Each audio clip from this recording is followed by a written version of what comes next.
And, being given that diagnosis and then sent on our way with no support, no help, nothing, was really traumatic. The world is still reeling from the fact that Bruce Willis's family was left without support after his dementia diagnosis. Now, a disturbing new video has surfaced, showing Bruce being mistreated by hospital staff. But if you think that's cruel, what they did to him next will leave you in tears.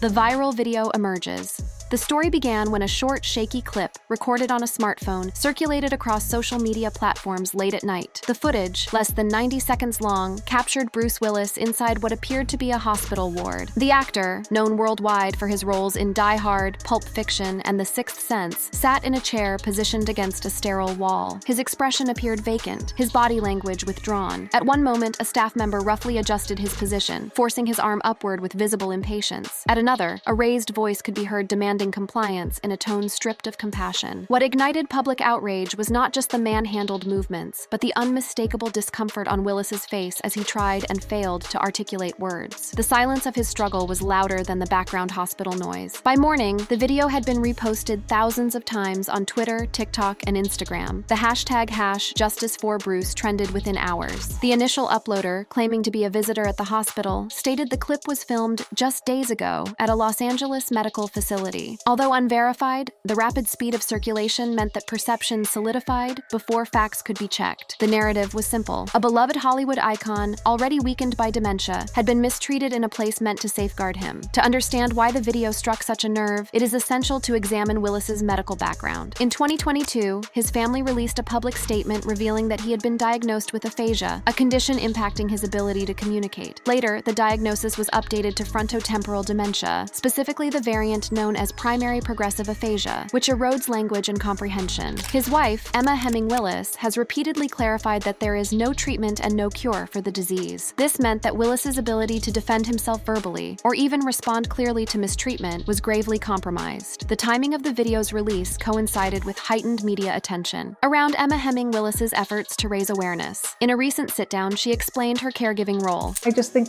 Bruce is just very present in his body. And I just think that there is something so lovely and wonderful about that. He's not thinking about what happened yesterday or what's happening in the future. He is just here, very grounded in today. And I love that. And I love being able to experience that with him. This portrayal of Bruce as grounded yet vulnerable made the harshness of the viral hospital footage appear even more jarring. Viewers, familiar with Emma's descriptions of a tender daily rhythm, reacted with fury to the cold detachment of the staff's handling. Mainstream news outlets picked up the video within 24 hours. Entertainment blogs, advocacy organizations, and even traditional networks debated the authenticity and implications. Some questioned whether the footage had been selectively edited to create outrage, while others stressed that even a single instance of callous treatment of a dementia patient was unacceptable. The debate echoed previous scandals involving hospital mistreatment, where hidden recordings exposed lapses in training, empathy, or accountability. Emma's own interviews provided a devastating contrast. In one discussion on The Today Show, she acknowledged the heavy burden of caregiving.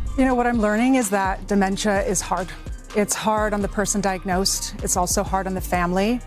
And that is no different for Bruce or myself or our girls.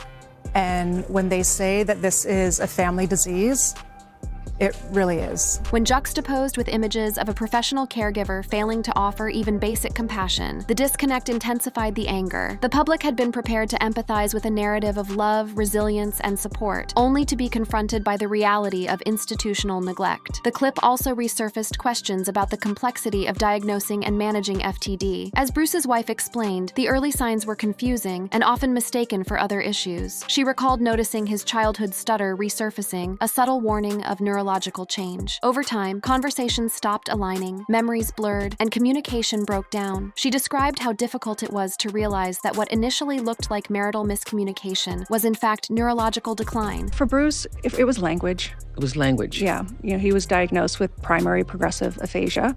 which is also known as PPA. It's a subvariant of FTD. So for him, it was language. In the context of the viral footage, these admissions underscored how defenseless Bruce Willis had become. He could not argue, protest, or advocate for himself. The onus fell entirely on those tasked with his care. And yet, the clip appeared to show that responsibility being mishandled. Advocacy groups for dementia patients amplified the outrage. The Association for Frontotemporal Degeneration has long warned that misdiagnosis and misunderstanding often delay proper care, sometimes for years. They noted that patients with PPA are particularly susceptible to being misunderstood as uncooperative or inattentive, when in fact, they are struggling to access or produce language. In such circumstances, staff impatience can quickly escalate into neglect or abuse. At the same time, defenders of medical workers urged caution. Hospitals are strained environments, they argued, with overworked staff facing constant pressure. A single viral clip might not reflect broader treatment patterns. Nonetheless, the optics of a vulnerable patient being physically manipulated without gentleness were indefensible, regardless of context. Even professionals sympathetic to the difficulties of caregiving acknowledged that training and accountability were paramount. The scandal also invited reflection on Willis's long public career. Audiences remembered him not only as the wisecracking action hero John McClane, but also as a figure of resilience and strength. Interviews from his final years in Hollywood already hinted at visible decline. In one 2019 interview promoting Glass, his words came haltingly.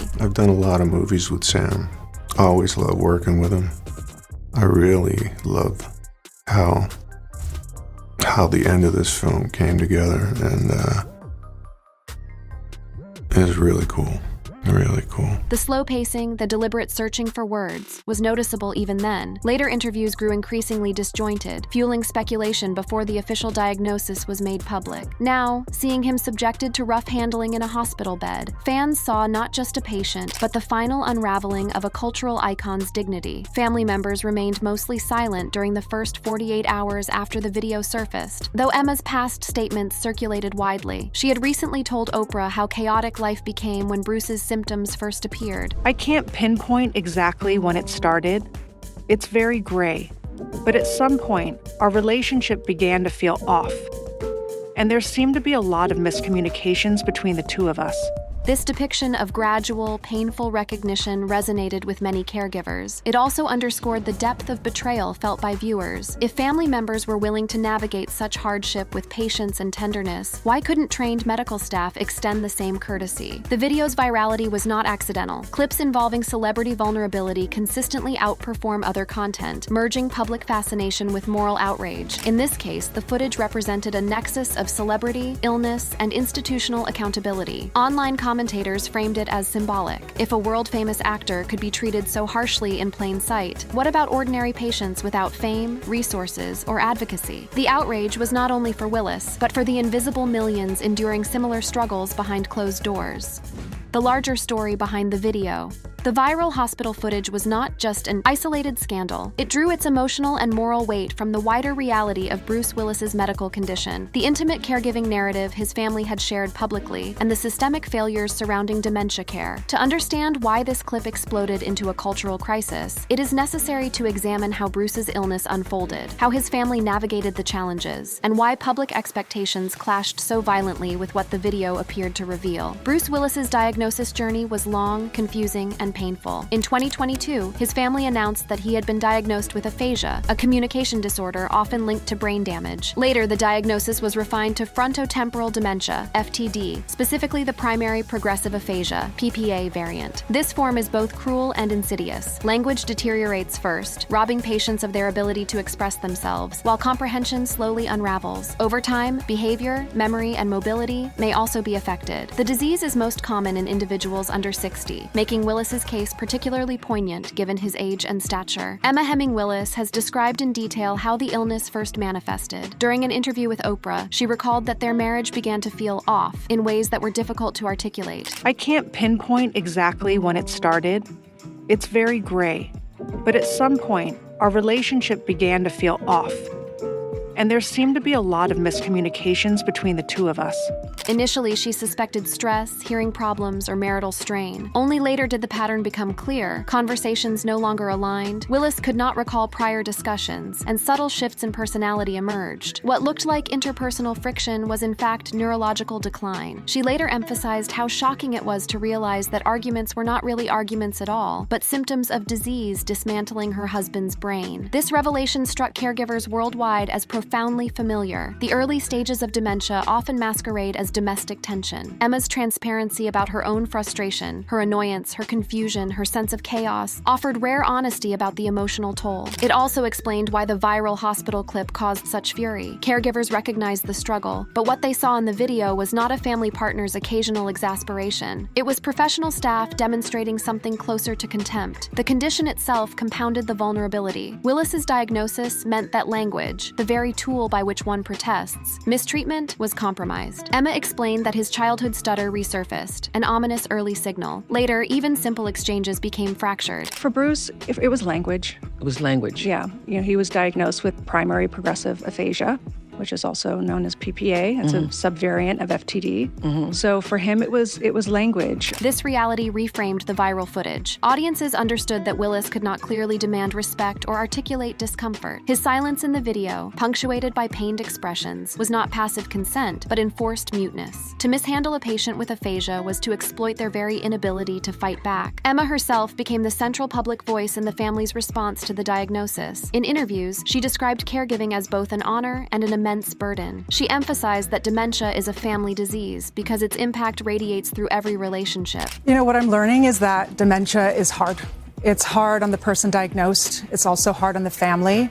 And that is no different for Bruce or myself or our girls.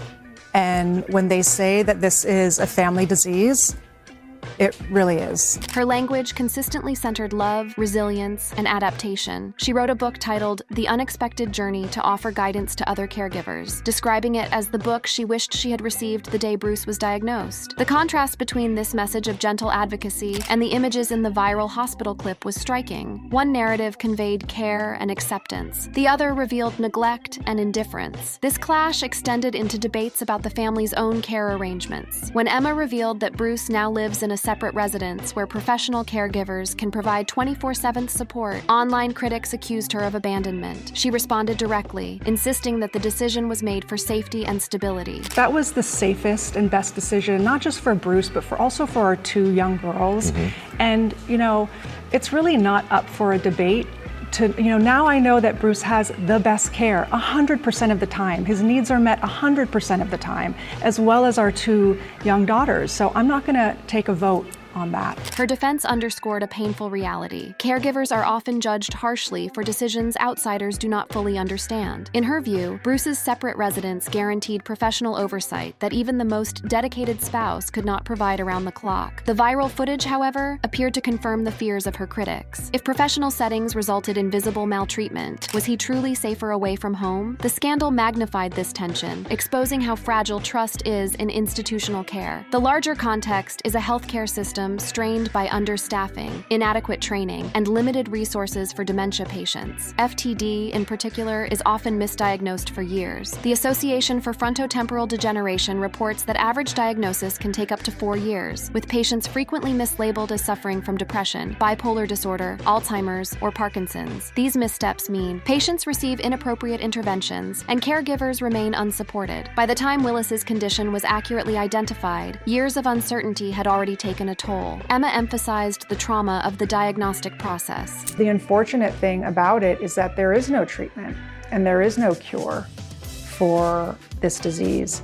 And, being given that diagnosis and then sent on our way with no support, no help, no nothing, was really traumatic. This absence of systemic support mirrored the absence of compassion in the viral video. For audiences, the clip symbolized not just one incident, but an entire culture of neglect. Families are left alone to manage devastating diagnoses, while institutions often fail to uphold even the most basic standards of humane care. The narrative became further complicated by public memory of Bruce Willis as an actor. Clips of his final interviews circulated alongside the hospital footage, inviting comparison between a man struggling publicly with words and a patient rendered speechless by institutional indifference. In one promotional appearance for Glass, his delivery was notably slow and deliberate. I've done a lot of movies with Sam. I always love working with him. I really love how the end of this film came together, and it was really cool.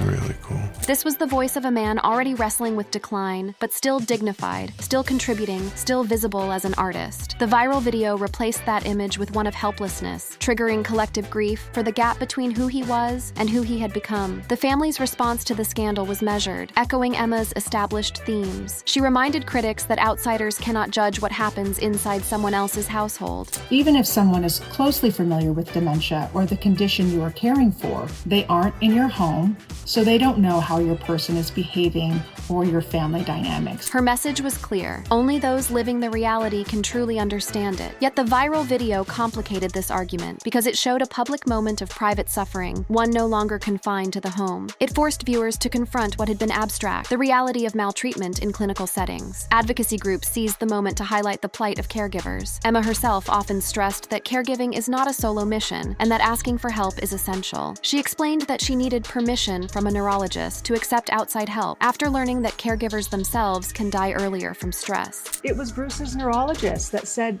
she delivered this statistic to me, letting me know that sometimes caregivers die before their loved ones. And I think that was my wake-up call to realize that I need to get help, and I'm not a failure because I need help. This reality, that even the strongest caregivers can collapse under the weight of responsibility, gave additional weight to the viral footage. Families entrust institutions to shoulder part of the burden. When institutions fail, the betrayal is not just emotional, but existential. For caregivers of non-celebrities, the scandal was an echo of daily fears. Millions leave loved ones in hospitals or care facilities, trusting that professionals will deliver compassion. The viral video suggested that even one of the world's most famous actors was not immune to neglect. The implication was chilling. If Bruce Willis could be mishandled in plain sight, countless anonymous patients might suffer in silence. The scandal also revealed a paradox in the family's public advocacy. By speaking openly about Bruce's diagnosis, Emma hoped to destigmatize dementia, raise awareness, and encourage early diagnosis. She stressed the importance of honesty with their daughters, choosing transparency over secrecy.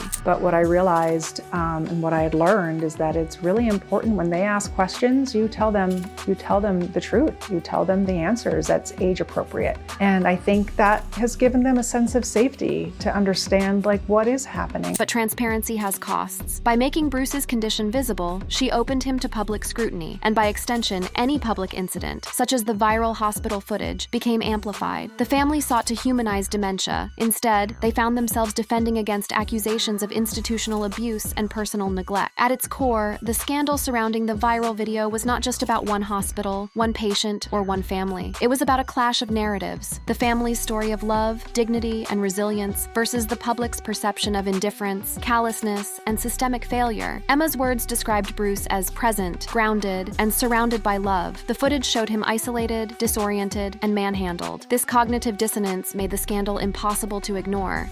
The fallout and implications. The viral video of Bruce Willis being maltreated by hospital staff unleashed a chain reaction that extended far beyond social media outrage. It ignited debates over institutional accountability, media ethics, and the treatment of vulnerable patients, while reshaping public understanding of dementia care. What began as a 90-second clip evolved into a cultural reckoning, forcing hospitals, caregivers, policymakers, and advocates to confront uncomfortable truths. The first wave of fallout centered on the hospital itself. Within days of the clip going viral, patient advocacy groups demanded an internal investigation. Statements from administrators were cautious, emphasizing that the facility was committed to the highest standards of patient care and promising to review the incident. But the damage was already done. The video had framed the staff's behavior as emblematic of systemic neglect, and no official statement could erase the images of a frail, silent Bruce Willis being physically manipulated without compassion. The backlash reflected broader societal anxieties about healthcare institutions. Families entrust hospitals and care homes with their most vulnerable members, often when they can no longer provide round-the-clock care themselves. Yet recurring scandals, hidden camera footage of neglect, whistleblower report, viral social media clip have eroded trust. In Willis's case, the outrage was amplified by celebrity. If mistreatment could happen to him, under the presumed protection of wealth, fame, and resources, what of ordinary patients whose suffering remains unseen? Legal experts noted that maltreatment of patients with dementia could constitute elder abuse under California law, even if no physical injury occurred. Advocates stressed that neglect and emotional harm are as damaging as physical violence. The video, they argued, provided prima facie evidence of failure to provide dignified care. Calls for accountability spread, with some demanding not only staff discipline, but also policy reform to mandate specialized training for healthcare workers handling patients with cognitive decline. This legal framing intersected with advocacy work Emma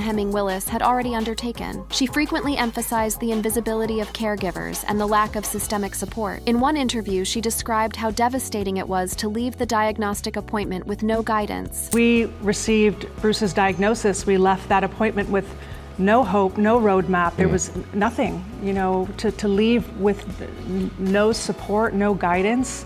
And it's not just happening to me, it's happening to so many. Her words captured the sense of abandonment many families feel. The viral clip gave those words visual form, showing not just the absence of support, but the presence of mistreatment. Advocacy groups seized this moment to lobby for increased funding, mandatory dementia training for healthcare staff, and stricter oversight mechanisms. The scandal also exposed a fault line in media ethics. Viral clips blur boundaries between private suffering and public accountability. Was it ethical for a visitor to film and circulate footage of a vulnerable patient without consent, even if the goal was to expose mistreatment? Critics argued that the video itself constituted an invasion of privacy, exploiting Willis's condition for outrage clicks. Others countered that without such exposure, the mistreatment would have remained hidden and systemic failures unchallenged. The debate mirrored larger tensions in the digital age, where transparency and exploitation often intertwine. For Willis's family, the fallout was complex. On one hand, the video threatened the dignity of a man already stripped of autonomy by illness. On the other, it validated their warnings about the challenges of caregiving and the failures of institutional support. Emma had spoken candidly about judgment from outsiders. Everyone will have an opinion, but you have to remind yourself that most don't have the experience to back it up. And if that's the case, they shouldn't offer their 2 cents about it, and you shouldn't pay them any mind.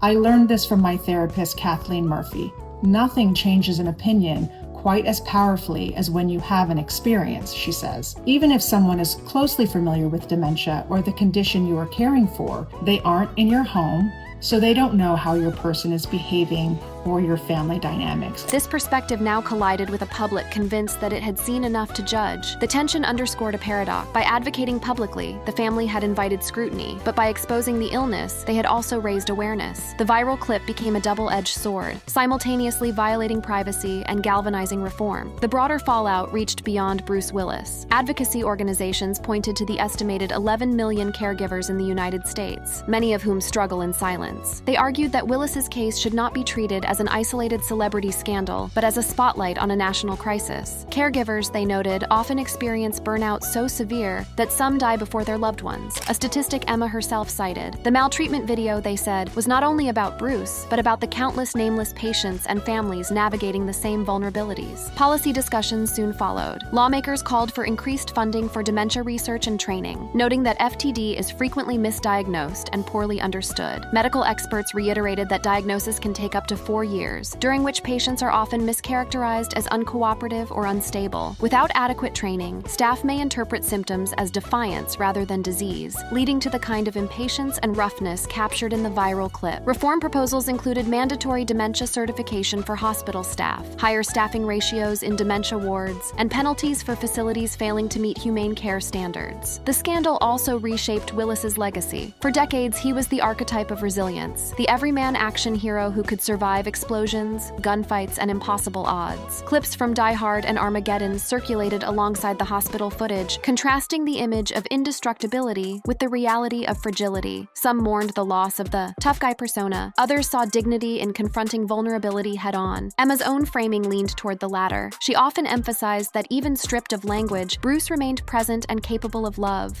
Bruce has this variant called PPA, where you lose your language and, but sometimes love does not need words. And I can just sit there with Bruce and look at him, and we look at each other and we laugh and smile, and And that to me is more than anything. Her words reframed the scandal, reminding audiences that beyond the viral outrage lay a human relationship still defined by connection. The viral video captured mistreatment, but it did not capture the fullness of Bruce Willis's life, his family's devotion, or the love that remained intact despite illness. As the scandal matured, it sparked deeper reflection on how society views dementia. The public fascination with Willis's condition, his speech patterns in interviews, his family's statements, the viral hospital footage exposed a cultural discomfort with cognitive decline. Celebrity had magnified the issue, but at its core lay a universal fear: the erosion of self through disease, the loss of language, the dependence on others. The scandal forced audiences to confront not only institutional failings, but also their own anxieties about aging, vulnerability, and mortality. In the months that followed, hospitals introduced new training programs, advocacy groups reported surges in membership, and Emma's book reached wider audiences. Yet the viral footage remained a haunting image, replayed across platforms as a reminder of what had gone wrong. For many, it became a rallying cry to demand dignity for all patients, not just celebrities. For others, it was a sobering lesson about the costs of exposure in the digital age. For Bruce Willis's family, it was both a wound and a weapon, painful evidence of mistreatment, but also a tool to push for change. By the end of this saga, the viral clip of Bruce Willis had transcended its origins. It was no longer merely a scandal, but a catalyst. It had forced hospitals to confront accountability, caregivers to demand support, lawmakers to consider reform, and the public to reevaluate its understanding of dementia. It had reframed Willis's legacy, not as one defined only by cinematic toughness, but as one marked by vulnerability, resilience, and the enduring power of love. Thank you for watching. If you enjoyed watching this video, click on one of the boxes playing on your screen to watch more similar content.